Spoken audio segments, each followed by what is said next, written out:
નમસ્કાર 10 વાગ્યાના સમાચાર સાથે હું હિના બુલેટિનની શરૂઆત કરી અગત્યના સમાચારથી સિવિલ હોસ્પિટલમાં મહત્વની બેઠક ઋષિકેશ પટેલ જગદીશ પંચાલ સહિતના નેતાઓ પહોંચ્યા છે સીએમઓના ઉચ્ચ અધિકારીઓ અને પોલીસના ઉચ્ચ અધિકારીઓ પણ સાથે છે પરિવારજનોને મૃતદેહો ઝડપથી સોંપાય તે અંગે બેઠકમાં ચર્ચા અત્યાર સુધી 8 મૃતદેહો પરિવારજનોને સોંપવામાં આવ્યા છે 241 લોકોના ડીએનએની પ્રક્રિયા પૂર્ણ કરવામાં આવી પરિવારજનોને કોઈ મુશ્કેલી ન પડે તે અંગે હવે ચર્ચા હાથ ધરાશે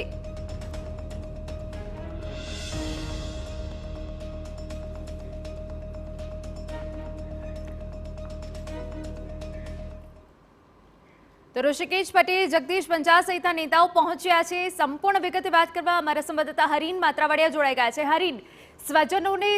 સૌથી ઝડપી મૃતદેહો મળે તે માટે સિવિલમાં હાલ તજવીજ હાથ ધરાઈ છે શું વિગત આપની પાસે કોણ કોણ પહોંચ્યું છે આ બેઠકમાં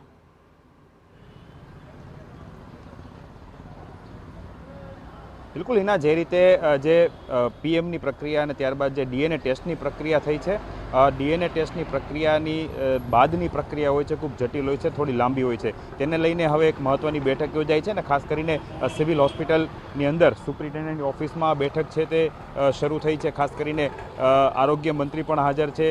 પોલીસના અધિકારીઓ હાજર છે ડીડીઓ હાજર છે સીએમઓના અધિકારીઓ હાજર છે તમામ જે અધિકારીઓ છે તે હાજર છે અને ડૉક્ટર્સની ટીમ છે તેની સાથે ચર્ચા કરવામાં આવી રહી છે કેમ કે ડીએનએ ટેસ્ટની પ્રક્રિયા હોય છે ત્યારબાદ જે રિપોર્ટ આવતા હોય છે અને ત્યારબાદ ડીએનએ મેચિંગની પ્રક્રિયા હોય છે આ તમામ જે પ્રક્રિયા હોય છે ખૂબ લાંબી હોય છે ખૂબ જટિલ હોય છે જે મૃતકો છે તેમના પરિવારજનો તેમના સ્વજનો છેલ્લા 2 દિવસથી સિવિલ હોસ્પિટલમાં રાહ જોઈ રહ્યા છે ક્યારે રિપોર્ટ આવશે ક્યારે તેમના સ્વજનોની ઓળખાણ થશે અને ત્યારબાદ તેઓ ક્યારે તેમના વતન લઈ જઈ અને અંતિમ ક્રિયા કરશે આ તમામ પ્રક્રિયાને લઈને છેલ્લા 2 દિવસથી પરિવારજનો છે તે પ્રક્રિયામાંથી પસાર થઈ રહ્યા છે રિપોર્ટની રાહ જોઈ રહ્યા છે અને હજી પણ 72 કલાક એટલે કે અંદાજિત આવતીકાલે સાંજ સુધીમાં તમામ રિપોર્ટ આવે તેવી શક્યતાઓ છે પરંતુ ત્યારબાદની પણ પ્રક્રિયાઓ હોય છે અને આને લઈ આ પ્રક્રિયાઓ ઝડપી કઈ રીતે બને જે પરિવારજનો છે તેને વધુમાં વધુ વહેલી તકે મૃતદેહો તેમને મળી જાય પોતાના સ્વજનોના તેમને કોઈ મુશ્કેલી ન પડે સિવિલ હોસ્પિટલમાં કોઈ મુશ્કેલી ન પડે આ તમામ જે મુદ્દાઓ છે તેને લઈને ચર્ચા છે